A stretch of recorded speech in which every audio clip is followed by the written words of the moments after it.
Alors que David Hallyday, qui conteste, conjointement avec sa demi-sœur Laura Smith, le testament de son père Johnny Hallyday, est très silencieux depuis le début de cette bataille judiciaire, sa mère Sylvie Vartan, elle n'arrête plus de s'exprimer.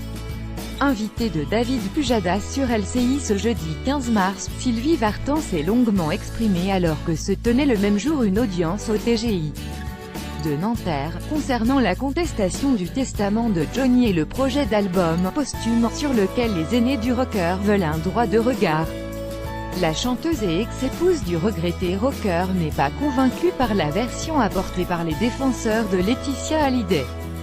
Si on voit les faits, disons que quelqu'un qui fait 6 testaments en l'espace de quelques années, ça ne montre pas une sérénité particulière. Donc on ne peut être que sceptique, a-t-elle lâché. Concernant le fait que Johnny aurait pu être manipulé lorsqu'il a déshérité ses aînés dans son dernier testament rédigé à Los Angeles en 2014, et qui pose donc la question de savoir s'il tombe bien sous la loi américaine ou française, Sylvie Vartan dit qu'il ne pouvait pas être influencé sur le côté artistique, car c'était le seul domaine qui le faisait vibrer, mais sur l'aspect financier, c'est une autre histoire. Il chantait pour les gens. Ce qu'il aimait Johnny, c'était chanter. Johnny n'était pas quelqu'un de matérialiste, ce n'était pas quelqu'un qui calculait, qui comptait, qui voyait les comptables et les choses comme ça, non, non.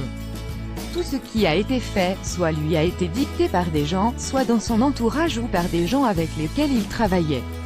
Enfin, je ne sais pas. Je dis que c'est quelqu'un que certaines choses n'intéressaient pas. Il voulait qu'on lui fiche la paix. Ce qui l'intéressait, c'est sa musique et ses chansons, a-t-elle dit ? Pourtant, il y avait plusieurs années que Sylvie Vartan et Johnny et Laetitia Hallyday n'étaient plus en contact. Quand à la suite, Sylvie Vartan, qui va rendre hommage sur scène à Johnny, quelques jours après celui de David, se range derrière la justice. Il y a les pièces, les testaments, d'autres pièces au dossier et la justice va faire son œuvre, ce qui compte c'est de faire valoir les droits de chacun, il n'y a pas de raison que les uns et les autres soient lésés, a-t-elle ajouté. Une prochaine audience d'or est déjà prévue pour le 30 mars. Thomas Montet.